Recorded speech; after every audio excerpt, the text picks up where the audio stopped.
Hi vlog, welcome to my guys. So may gabi sa tanan. So gihukasa na mo si Flame 150X kay naa siya factory defect nga issue. So shout out sa atong electrician J Marlo again to the rescue. So ang issue na kuha ni ganina guys, kuan inig mo RPM ko taas mawa iyang kurente. So nabalakan ako ato din nagi time nga wa nagid ni under si Flame 150X. So dili ni pang daot ha. Na experience gini na ako ganina. So mao to nga nag to the rescue si J Marlo. Then gi-check up na mo ang electrical nga mga kuan niya, mga wirings niya. So naagyoy usa itoy tawag katol wala na kuan sakit sa relay. Dire wala siya natarong og taod dokol. Wala natarong taod niya. Tuan, naluag siya bantuway kusog ang motor. So wala kusog. Same lang ana. Ang kanina nakalahi lang ani. Aprani ba? Prani. Kana natanggal. So habang gagbiyahe siya, nabuandra siya pero putol-putol. Putol ang kuryente. Putol-putol kuryente nawa nagyud kay natagak naman ning sa kakwan niya. Mo to gibalik na mo goods na tanan. Pero sa relay to siya guys, diri to nahitabo. Sa may relay ha. Diri. So sa mga mukuha og Flame 150X, check lang ninyo ang kuan kay dili man hinoon sa tanan mahitabo ni kay sa kuan man ni wa sina Blue Moon ra pero i-check lang ninyo dire kung kuan kay shout out sa mga taga-Rusi nga gaasimbol og motor. Tarunga lang po ninyo kuan atong mga electrical kuan kay para ganina na aberya ko. May ganing na ako'y mekaniko nga active so na rescue ko. Wala ka nagbiyahe layo. Wa pa ko kabiyahe layo. Inana ang status.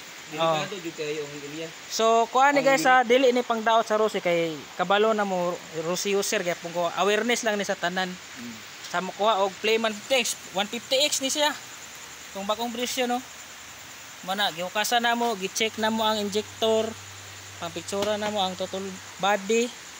So ang relay, ignition coil. So mana siya. Gi-test drive na nako ni ganina, all goods na, ni gawas na gid ang kusog ni Flame 150X. So lahi ra ganina pagikan sa kasa. Pati coolant, nagpusab kag coolant. Yes. Sa issue dai sa coolant, apil na sa plus 150X. Ang coolant nato nga gikan sa kasa is dali ra ma drain kay siguro patakabalo low quality ang coolant nga gibutang. Sa ako lang ni ha, wa ko na ingon nga mao gyud, sa ako lang. So naay plus 150X nga nag-advise nga nag-ilis daw siya og coolant gyud, whole gidrain, giilisan og bag-o nga coolant. So far daw wala na drain iyang kuan coolant, wala na evaporate. So mo to gibuhat nato ganina, nag-ilis ta og coolant, bag-o na ni siya nga coolant. Sa Yamaha nga coolant ni siya, dili na ni sa stock nato. So mo na akong ikuan para ma-prevent nato ang mga issue, maaberya ta sa dalan ba.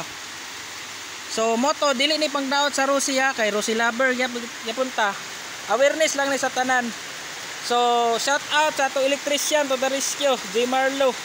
Alright.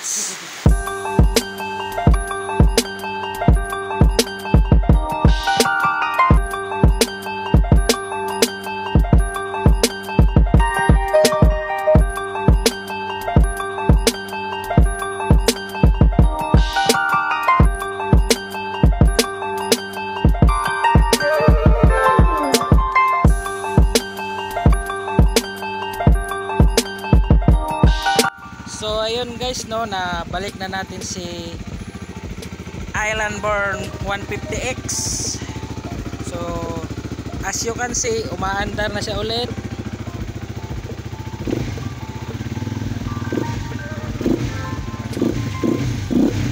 So ayaw mag-focus. Bala na siya. Mga importante, umaandar na ulit siya.